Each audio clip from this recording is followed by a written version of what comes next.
अति लघुत्तरीय प्रश्न यानी कि जो है आपके शॉर्ट क्वेश्चंस जो हैं उनको हम लोग जो है देखेंगे।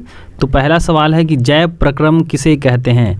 जवाब में हम लोग लिखेंगे कि वे सारी प्रक्रियाएं जिनके द्वारा जीवों का अनुरक्षण होता है यानी मेंटेनेंस होता है उसे हम लोग जैव प्रक्रम कहते हैं यानी बायोलॉजिकल प्रोसेस कहते हैं। दूसरा सवाल है कि बहुकोशिकीय जीवों में ऑक्सीजन की आवश्यकता विसरण द्वारा क्यों नहीं पूरी हो पाती। तो जवाब में हम लोग लिखेंगे कि बहुकोशिकीय जीवों का शरीर के अंग जटिल होते हैं तथा सारी कोशिकाएं सीधे पर्यावरण के संपर्क में नहीं रहती हैं। इस वजह से ऑक्सीजन की आपूर्ति विसरण द्वारा संभव नहीं होता है। तीसरा सवाल है कि जीवों में पोषण की प्रमुख 2 विधियां कौन कौन सी हैं।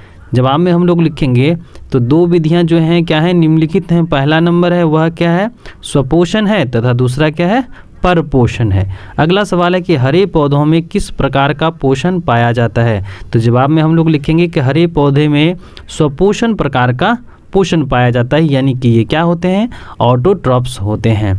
पांचवा सवाल है कि जंतुओं में पोषण की कौन सी विधि पाई जाती हैं। तो जंतुओं में क्या होता है, परपोषण की विधि पाई जाती है। छठा सवाल है कि 3 प्रकार के परपोषण विधियों के नाम बताएं। तो जिनमें से हम लोग लिखेंगे क्या, मृतजीवी पोषण, उसके बाद हम लोग क्या लिखेंगे, परजीवी पोषण और उसके बाद प्राणी समपोषी पोषण लिखेंगे। ठीक है। अगला सवाल है यानी 7वां सवाल है कि संपूर्ण प्रकाश संश्लेषण की प्रक्रिया का रासायनिक समीकरण लिखें।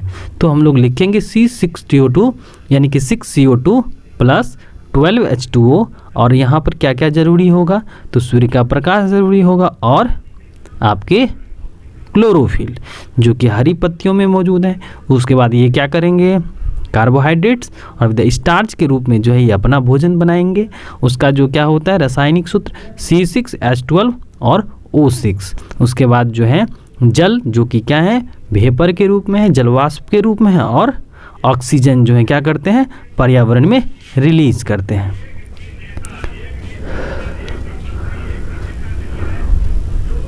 आगे हम लोग देखें कि 8वां सवाल, प्रकाश संश्लेषण की क्रिया में उत्पाद के रूप में क्या बनता है यानी बाय प्रोडक्ट्स के रूप में क्या बनता है। तो उत्तर में हम लोग लिखेंगे प्रकाश संश्लेषण की प्रक्रिया में उत्पाद के रूप में ऑक्सीजन बनता है यानी कि बाय प्रोडक्ट्स के रूप में क्या निकलते हैं, ऑक्सीजन निकलते हैं। आगे बढ़ते हैं कि 9वां सवाल है कि प्रकाश संश्लेषण की प्रक्रिया हरित लवक या क्लोरोप्लास्ट में ही क्यों होती है।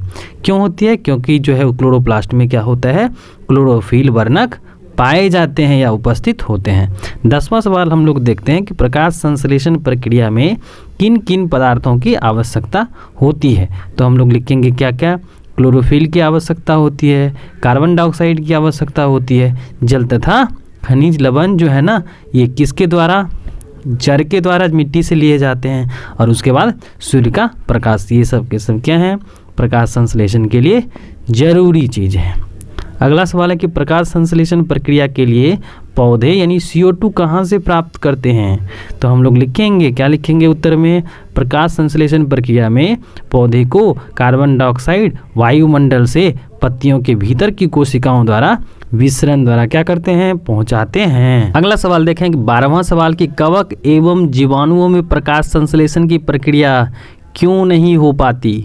क्योंकि ये सूक्ष्म जीव हैं जो क्या है, घुलित कार्बनिक पदार्थों के रूप में ही भोजन को क्या कर लेते हैं, अवशोषित कर लेते हैं। 13वां सवाल है कि पोषण के दृष्टिकोण से अमीबा तथा पारामीशियम किस प्रकार के जंतु हैं। क्या ये अपना खाना जो है स्वयं बना सकते हैं कि नहीं बना सकते हैं। तो जवाब में हम लोग लिखेंगे कि पोषण के दृष्टिकोण से अमीबा और पारामीशियम परजीवी पोषण करने वाले जीव हैं। कौन है, परजीवी यानी कि यह दूसरों पर रहते हैं। ठीक है। 14वां सवाल है कि मनुष्य का आहारनाल कौन कौन से मुख्य भागों में बटा होता है। तो जवाब में हम लोग लिखेंगे कि मनुष्य का आहारनाल अमाशय में, पक्वाशय में, पित्ताशय में, छोटी आंत और बड़ी आंत इत्यादि में बटा होता है। 15वां सवाल है कि ग्रासनी में स्थित 2 छिद्रों के नाम बताएं, जिसमें से हम लोग लिखेंगे निगल द्वार और दूसरा कंठ द्वार। 16वां सवाल है कि मनुष्य में पाचन आहार नाल के किस हिस्से से या किस भाग से होता है, यानी स्टार्ट होता है, शुरू होता है। तो जवाब में हम लोग लिखेंगे मुख गुहा से शुरू होता है। 17वां सवाल है कि मनुष्य के आहार नाल में किस भाग में पचे हुए भोजन का अवशोषण होता है, यानी एब्जॉर्प्शन होता है। तो हम लोग जवाब में लिखेंगे कि मनुष्य के आहार नाल के छोटी आंत में पचे हुए भोजन का क्या होता है, अवशोषण होता है। 18वां सवाल है कि क्लोरोफिल वर्णक कहाँ पाया जाता है, तो यह कहाँ होता है, क्लोरोप्लास्ट में होता है। कहाँ होता है, क्लोरोप्लास्ट में। 19वां सवाल है कि प्रकाश संश्लेषण प्रक्रम द्वारा पौधे क्या निर्माण करते हैं, तो क्या बनाते हैं, भोजन बनाते हैं। 20वां सवाल है कि मृत जीवी को क्या कहते हैं, क्या कहते हैं, अपघटक कहते हैं। क्या कहते हैं, अपघटक या अपघटन कर्ता बोलेंगे। 21वां सवाल है कि जिस जीव के शरीर में परजीवी अपना भोजन प्राप्त करते हैं, जिस जीव के शरीर से परजीवी अपना भोजन प्राप्त करते हैं वे क्या कहलाते हैं, तो क्या कहलाते हैं, पोषी कहलाते हैं। क्या कहलाते हैं, पोषी। 22वां सवाल है कि गोबर छत्ता में किस प्रकार का पोषण होता है, तो इसमें क्या होता है, मृत जीवी होता है। 23वां सवाल है कि पत्तियों का कौन सा अंग CO2 युक्त वायु का प्रवेश द्वार है, तो क्लोरोफिल या हरित लवक। 24वां सवाल है कि पोषण के दृष्टिकोण से जंतुओं को क्या कहा जाता है, तो क्या कहा जाता है, परपोषी कहा जाता है। 25वां सवाल है कि अमीबा में भोजन का पाचन कहाँ होता है, तो होता है रसधानी में होता है। कहाँ होता है, रसधानी में होता है। 26वां सवाल है कि मनुष्य में पाचन के लिए विशेष अंग को क्या कहते हैं, तो क्या कहते हैं, आहार नाल कहते हैं।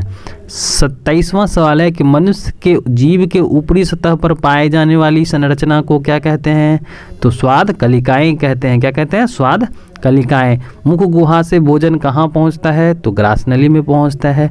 29वां सवाल है कि ग्रासनली की दीवार में तरंग की तरह होने वाले सिकुड़न एवं फैलाव को क्या कहते हैं, तो क्रमः शकुंचन कहते हैं। क्या कहते हैं, क्रमः शकुंचन।